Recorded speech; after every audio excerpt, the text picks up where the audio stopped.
네, 글로벌 시장 흐름 속에서 국내 시장 투자 전략을 알아보는 시간입니다. 연결고리 오늘은요 유한타증권 송태현 과장 오셨습니다. 어서 오십시오. 네, 안녕하세요. 네, 자 우리 과장님하고 볼 첫 번째 이슈 체크해 보겠습니다. 공개해 주시죠. 네, 자 자동차죠. 포드와 관련해서 생산 차질에 지금 겪고 있다라는 그런 내용이 있는데 다시 한번 이 자동차 반도체와 관련해서 우려가 커지고 있나 봅니다. 네, 내용 자체는 사실 우려가 섞인 내용이기는 한데 네. 그래도 이 가격은 올랐었어요. 한 포드모터스가 한 3% 정도 이제 상승이 나오게 됐었고요. 네, 네. 이런 부분이 지금 사실 지난주 금요일 같은 경우에는 대부분의 이제 미국에서 종목들이 이제 상승이 나왔었기 때문에 네, 네. 그런 부분이 있었다라고 보시면 될 것 같고요.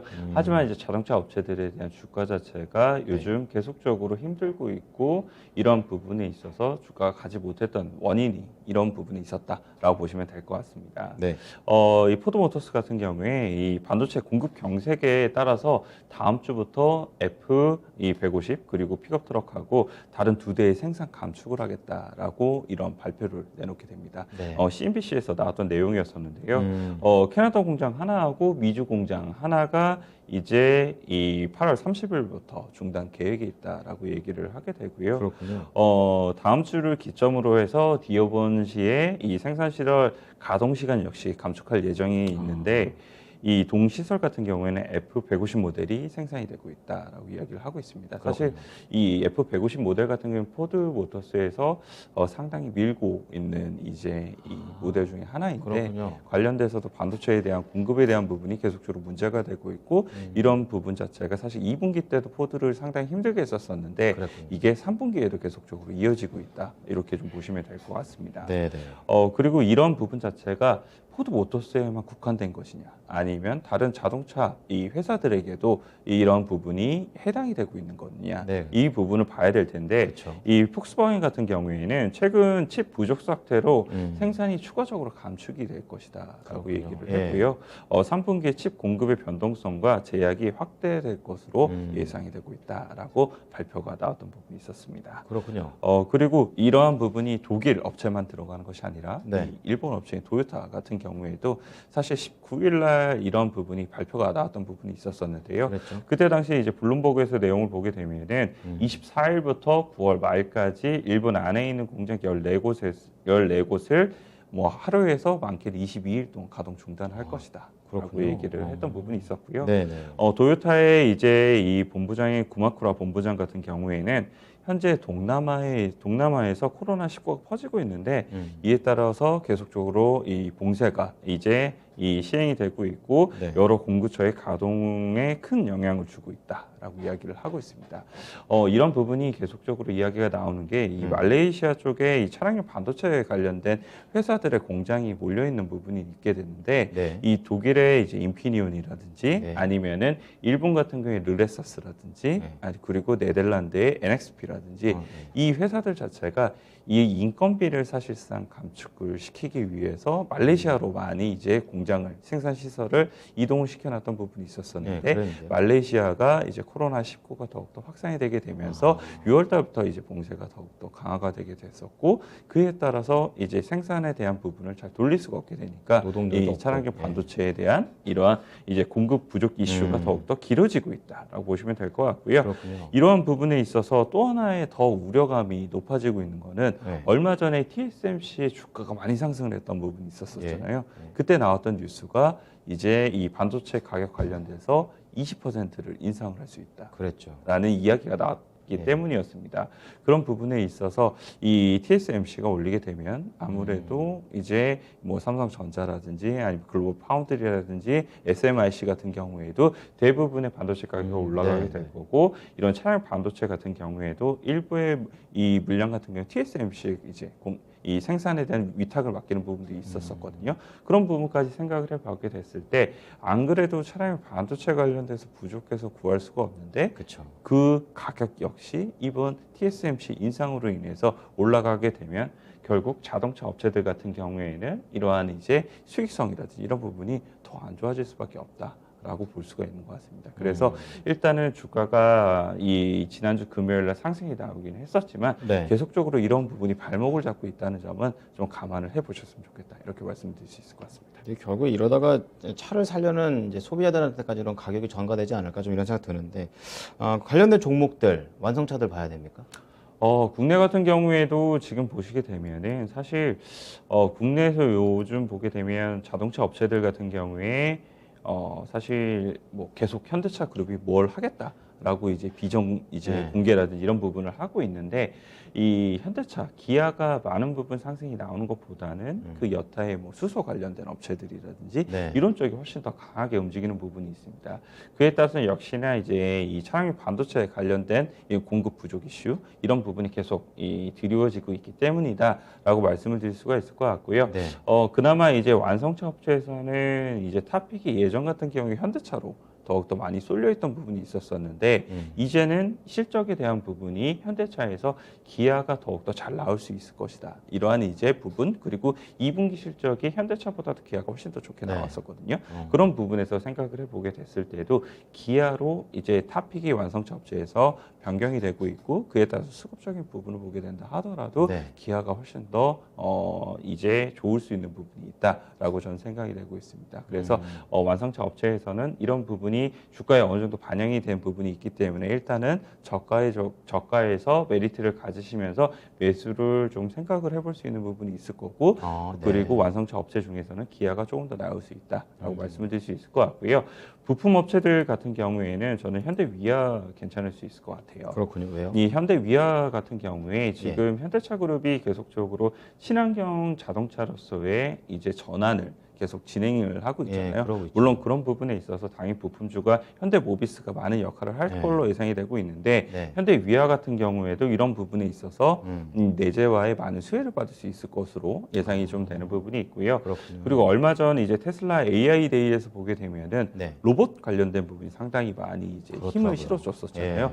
그런 부분을 생각해 봤을 때도 로봇에 사실상 이 기본이 되는 것은 기계 장비인데 네. 이 기계 장비 같은 경우에도 현대위아가 사실상 하고 있기 때문에 중장기적인 관점에서 봤을 때도 기계 사업부에 대한 매출액이 올라올 가능성이 상당히 높아지게 될 거고 그룹 내에서도 이제 스마트 팩토리에 대한 이제 니즈가 올라가게 될 텐데 그런 부분을 위아가 많은 부분 수혜를 받을 수 있을 것으로 예상이 되고 있습니다. 그렇군요. 그래서 부품주에서는 현대위아 관심을 가져보셨으면 좀 좋을 것 같고요. 네. 그리고 이 차량 반도체에 관련된 쇼티지에 대한 이야기가 계속 나오고 있잖아요. 그렇죠. 그런 부분에서 생각을 해봤을 때 예전 1, 2월 달에 이런 부분이 언급이 됐을 때 움직였던 종목들이 이 몇 가지가 있었었는데 그중에 하나가 뭐 SFA 반도체가 사실 이 관련돼서 움직였었잖아요. 지금은 물론 그 이전 대비했을 때보다도 훨씬 더 이러한 주가에 대한 움직임이라든지 이런 부분이 많이 탄력도가 낮아져 있기는 하지만 그러네요. 이런 부분에 있어서 충분히 한번 이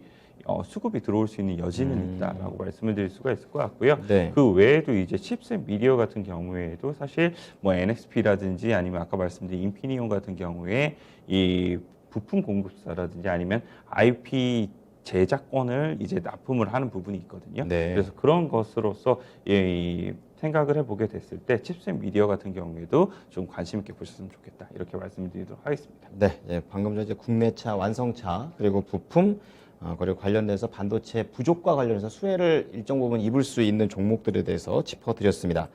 자, 그럼 두 번째 연결고리 주제 보겠습니다. 공개해 주시죠. 네, 옥시덴탈 페트롤리움 WTI가 14개월 만에 최대 주간 상승률을 보여줬다라는 그런 내용이 되겠는데요. 흐름이 에너지 업종이 가장 좋았었습니다. 세부적인 내용 전해주세요. 네, 말씀을 해주신 것처럼 지난주 금요일 날 미국 시장에서 가장 좋았던 이 섹터가 에너지 섹터였어요. 네. 에너지 섹터가 2.6% 정도 상승이 나왔었기 때문에 그런 부분에서 많이 올랐다는 부분이 있었었고 네. 그리고 앞에 이제 이슈에서도 말씀을 해주신 것처럼 주간 기준으로 봤을 때 사실 10%가 넘게 상승을 하게 되면서 WTI가 14개월 만에 주간 기준 최고의 상승률을 보였다라고 이야기가 나오고 있습니다. 네. 이런 부분 자체가 지금 일단은 기본적으로는 이제 허리케인에 대한 이야기가 계속 나오고 있는 부분이 있어요. 네. 이 멕시코만에 뭐 사실 허리케인이 이제 상륙을 할 걸로 예상이 되고 있고, 이에 따라서 지금 많은 이 정유 시설이 가동이 중단이 되는 부분이 생기게 되고, 네. 그리고 만약 이 허리케인에 대해서 피해가 심해지면 심해지게 될수록 결국은 이런 정유 시설에 대한 가동이 더욱더 연기가 오래가 되게 될 거고, 이런 네. 부분은 궁극적인 이슈로 다가오게 될 것이다. 이러한 논리가 일단 기본적인 바닥에서 이야기가 나오고 있다라고 보시면 될 것 같고요. 네. 하지만 이런 부분을 제외한다 하더라도 사실 달러 약세라든지 이런 부분도 영향을 좀 미치고 있는 게 지난 금요일 날 보게 되면은 사실 이제 연준 의장이 테이퍼링 관련돼서 이야기가 나오게 됐었고, 하지만 그 이야기 자체가 더욱더 진전이 되는 부분이 없게 되면서 네. 이런 부분에 있어서 달러가 약세가 나오게 됐었고, 반대로는 이제 이런 위험 자산이라든지 아니면은 이제 원자재 가격에 대한 상승에 대한 모멘텀으로 작용을 했다라고 보시면 될 것 같습니다. 예. 그래서 이러한 부분에 이제 연기를 맺게 되면서 WTI가 지난주 금요일 날 다시 한 번 더 한 2% 정도 상승이 나왔었고요. 그리고 이번 주에 볼 주요한 요소를 보게 되면은 이 정유 관련돼서는 이제 오펙 플러스 회의가 다시 한 번 더 9월 1일 날 이제 그렇군요. 열리게 됩니다. 예, 예. 그 관련돼서 지난 이제 오펙 회의를 보게 되면은 쿠웨이트와의 이런 증산에 대한 부분에 이슈가 예. 있었었잖아요. 그랬죠. 그런 부분이 어떻게 더욱더 이제 이야기가 나오게 될 거고, 증산의 양 자체가 어떻게 이제 해결이 될 것인지, 이 부분을 봐야 되는 논점 중에 하나이다라고 좀 보시면 될 것 같고요. 네. 만약 관련돼서 증산에 대한 목소리가 조금 낮춰지게 되었을 경우에는 충분히 유가가 더욱더 상승이 나올 수 있는 여력도 있다라고 보시면 될 것 같습니다. 예. 그래서 보게 되면 사실 관련된 종목들이 많이 오른 종목도 있고, 그리고 덜 오른 종목들이 있는데요. 옥시덴탈 페트롤리움 같은 경우에는 한 7%에 가까운 이제 상승이 나왔던 부분이 있었었고요. 예. 대표적인 종목 중에 하나가 엑슨모빌이잖아요. 그렇죠. 이 엑스모빌 같은 경우에는 한 2% 정도 상승, 그리고 쉐브론 같은 경우에는 한 1.5% 정도 이제 상승이 나왔었는데, 네. 이 RBC 캐피탈에서는 이 향후 상당한 자본 지출을 겪게 될 것으로 예상이 되고 있다. 쉐브론 같은 경우에는. 네. 그래서 2022년에서 25년까지 EPS에 대한 부분이 연 2에서 한 9% 정도 우리는 하향 조정을 할 것이다라고 얘기를 한 부분이 있습니다. 네. 그래서 유가는 오르고 있기는 하지만 이런 부분에 있어서는 약간의 전망은 조금 다르게 나오고 있다는 점도 참고를 하셨으면 좋을 것 같습니다. 네. 자, 그렇다면 이제 원유가 올랐으니까 원유와 관련된 국내 시장의 이제 상품이라든지 종목들을 봐야 되는데 어떤 쪽으로 볼까요? 뭐 기본적으로는 역시나 뭐 ETF는 뭐 빼놓고 얘기를 할 수가 없겠죠.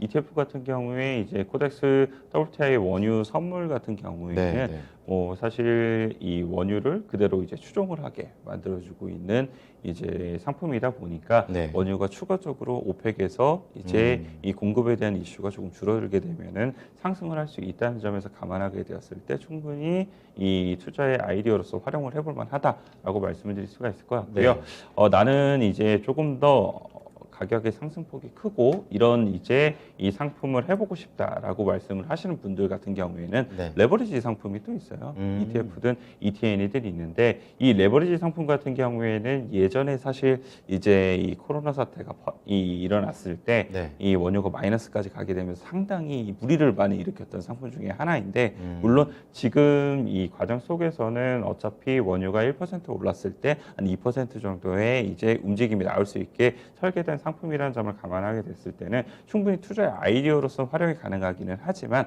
장기적인 관점에서 봤을 때는 원유의 가격에 대한 부분이 심하게 다시 한 번 더 움직였을 때는 네. 예전과 같은 상황이 나올 수 있다는 점도 참고를 하시면서 이제 사실 거래를 하셨으면 좋겠다라고 말씀을 드리고 싶고요. 마지막으로 이제 대표적인 업체가 S-오일이잖아요. 그렇죠. 이 S-오일 같은 경우에는 일단 주가도 보게 되면은 원유 가격이 이제 하락이 나오게 되면서 일단은 같이 하락을 했던 부분이 있었다라고 보시면 될 것 같고, 네. 그리고 일부에서는 원유 가격과 사실 정유업체들의 주가를 같이 바라보는 것은 옳지 못하다라고 많은 분들께서 이야기를 하시는데, 네. 하지만 상징적으로 보게 됐을 때는 원유 가격이 빠지면은 대부분 정유업체의 주가도 빠지게 되거든요. 그렇죠. 예. 네, 그래서 아직까지 그런 상관관계는 생각보다 높다라고 보시면 될 것 같고, 네. 그리고 가장 이야기가 많이 나오는 게 정제 마진인데, 이 정제 마진 같은 경우에도 그래도 2분기보다는 좀 좋아지는 부분이 있어요. 그래서 그런 부분에서 생각해 보게 되었을 때 원유가 추가적으로 상승이 나왔을 때는 SOE 같은 경우에 뭐 좋아질 수 있는 부분이 있게 될 거고, 그리고 예전에 사실상 한 6조 정도 들이게 되면서 이 캐패스 증대를 해놓은 부분이 있었었는데, 이 캐패스 증대한 것이 계속적으로 손실을 기록을 해오다가 이제 이번 연도 1분기부터 거기서에 대한 이 이익이 나오기 시작을 했거든요. 그런 부분에서 생각을 해보게 됐을 때도 SO일에 대한 실적에 대한 모멘텀은 생각보다 꼭 길어질 수 있다. 네. 이렇게 보시면 될 것 같습니다. 네, 이 상품과 그리고 종목까지 잘 연결해서 보겠습니다. 오늘 말씀 감사합니다. 네, 감사합니다. 네, 지금까지 유한타증권 송태현 과장과 함께한 연결고리였습니다.